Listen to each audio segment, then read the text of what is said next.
સુરતના યુવક સાથે સરકારી યોજનાના નામે સાયબર ફ્રોડની ઘટના ઘટી છે। યુવક પાસેથી જાણ બહાર બેંક ખાતામાંથી 27,000 રૂપિયા ઉપડી ગયા। ગ્રુપમાં સંબંધીના નામે પીએમ કિસાન વીમા યોજનાના કેવાયસી માટેની એપીકે ફાઇલ શેર કરી। ગ્રુપમાં સંબંધીએ મોકલતા યુવકે ડાઉનલોડ કરતા ફોન હેક થઈ ગયો। ફોન હેક થઈ જતા હેકરોએ બેંક એકાઉન્ટ ખાલી કરી નાખ્યું। હાલ પ્રધાનમંત્રી વીમા યોજનાનો લાભ લેવા કેવાયસી રજીસ્ટ્રેશન પ્રક્રિયા ચાલુ છે। કેવાયસી રજીસ્ટ્રેશન પ્રક્રિયા ચાલુ છે, જેનો ગેરલાભ ઉઠાવી રહ્યા છે સાયબર માફિયાઓ। આપણા રિલેટિવના ફોનમાંથી એક લિંક આવે છે વોટ્સઅપ થ્રુ।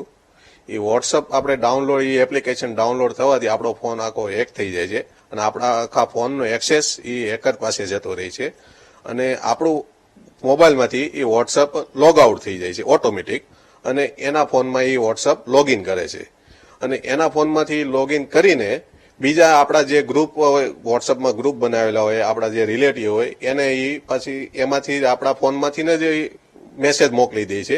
જનરલી સામેવાળા વ્યક્તિને એવું લાગે છે કે આ મેસેજ આપણે મોકલેલો હોય છે, પણ આપણે ન મોકલ્યો। આપણા ફોનમાં તો વોટ્સઅપ લોગ આઉટ થઈ ગયેલું હોય, પણ એ હેકરે એના ફોનમાંથી લોગિન કરીને વોટ્સઅપમાં મોકલી દે છે। કાલે સાંજે 5 વાગે મારા ફોનમાં ઓટીપી આવવા મળ્યા અને એ અમે જોયું તો ઓટીપી આવતા હતા। તરત મેસેજ આવ્યો, બેલેન્સ હતી 27,246 રૂપિયા। તે 246 રૂપિયા બેલેન્સ રહીને 27,000 રૂપિયા એમેઝોન માંથી કોઈ પણ રીતે ખરીદી કરીને જતા રહ્યા।